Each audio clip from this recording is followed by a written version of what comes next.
Okay, so we've got our shed, and then we've got 16 railroad ties down in here. We're loaded to the max. Now it's gonna be fun trying to get home. Let's go, baby.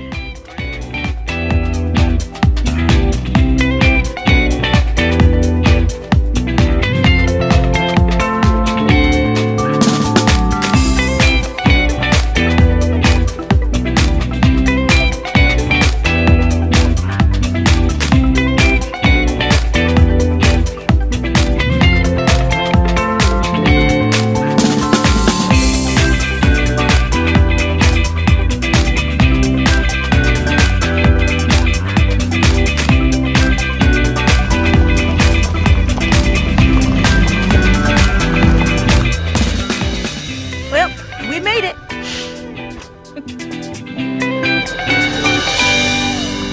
Well, since we're newbies to this whole life in the country, we don't have a trailer. We want to eventually bring our camper down this hill. So this is kind of a test run to see if the pickup truck can pull it down the hill safely. So our goal is to lay down the railroad ties because they are made for withstanding, you know, the weather. So we're going to lay down the railroad ties and try to make it as flat as possible. If we have to get some bricks or something to put under one end to kind of more level them out, to make it more level, then that's what we'll do. And then we're going to put our shed on top of those.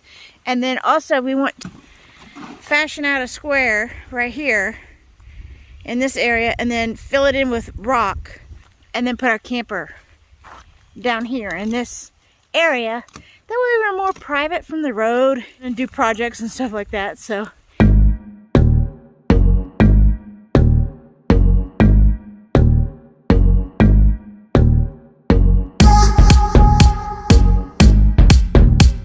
I'm just gonna say all I wanted was 4 railroad ties. But we got more. More means less we have to buy later. That's good, babe!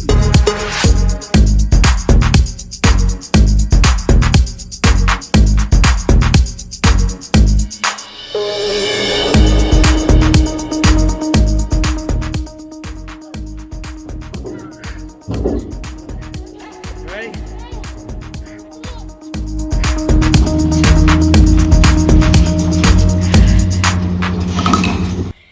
Boy, I tell you what, 200 pounds is heavy, but we did it. We're stronger than I thought.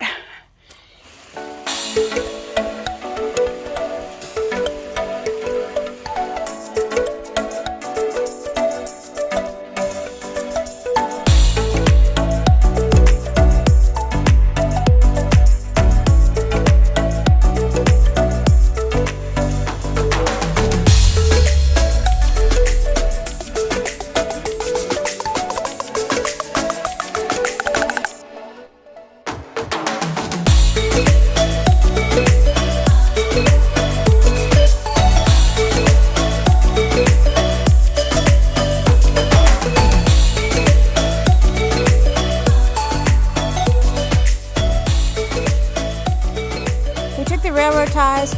We made sure they're all nice and level. We had to put, if you can see, we had to put bricks on that end and then they're flat on the ground that way to make it a level playing field. So now the next step is we got the landscape cloth so we can avoid any trees from growing up underneath. We've separated these out, kind of like the idea of floor joists. The shed that we got comes with a Rubbermaid resin floor. So we're going to lay that on top. We'll walk around on it, make sure that it feels like there's not any weak spots. Floor joists, when you make a house, floor joists are 16 inches apart. We made these about 14 inches apart. So hopefully it works. If not, we can shove things closer together, whatever, to lower the gap, make the gap smaller, so to speak. So our shed has been sitting out here a couple of days. It rained on it a few times, but I think it's going to be okay in regards to Instructions not getting too wet. 1, 2, 3, come on! Come on, come on.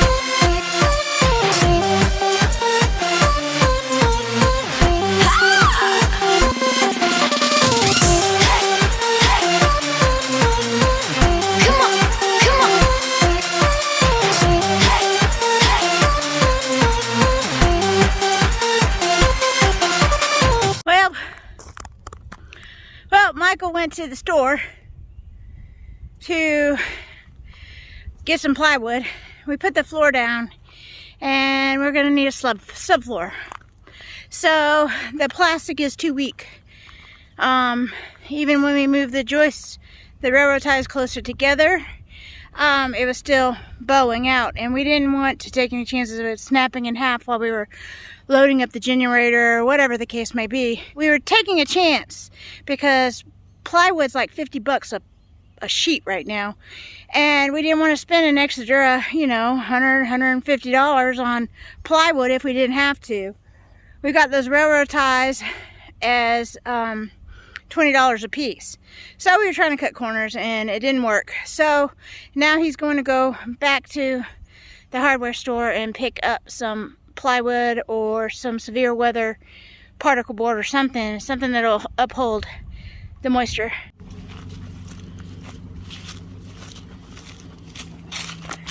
Michael is back with 2 plywoods.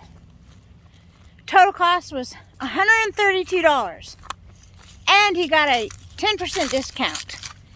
The shed is adding up, and we haven't even put it together yet. We're still working on it.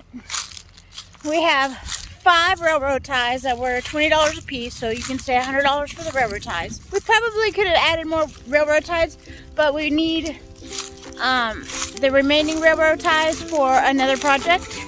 And then the shed itself was $1,000 at Menards.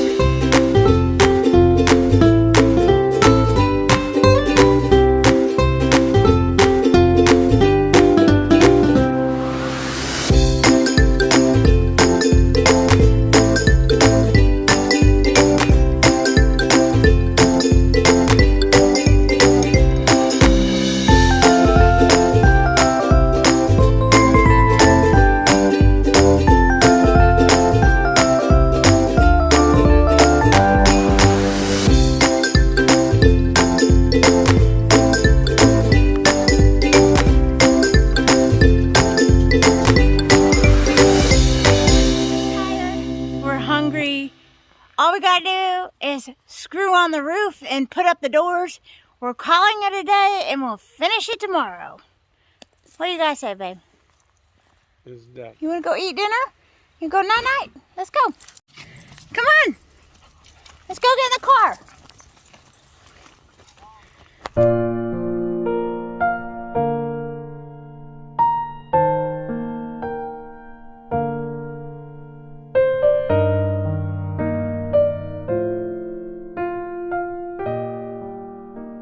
We are struggling. We can't get the roof lined up. Let me show you. So, if you see, there's like little pins, little tabs you're supposed to fit into the roof. You can actually see on this one right here.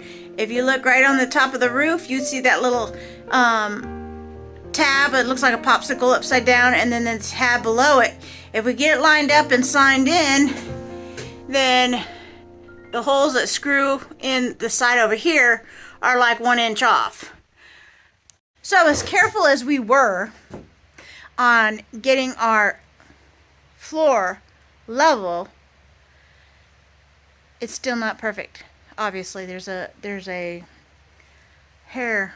I mean, when we put it in, it was just a hair off. I didn't think it was enough to make a difference, but apparently it is. So, and a struggle because the slope was a lot more than we thought, so we used up more bricks. So it was a miscalculation. Any rate, we're doing the best we can, and we were like, you know what, we'll get some of that great foam stuff that, you know, fill in the crevices, and we'll just line it with that. so that it'll be mostly waterproof. It's done. It's- About time. It's done! We did it! Yay! The shed is done.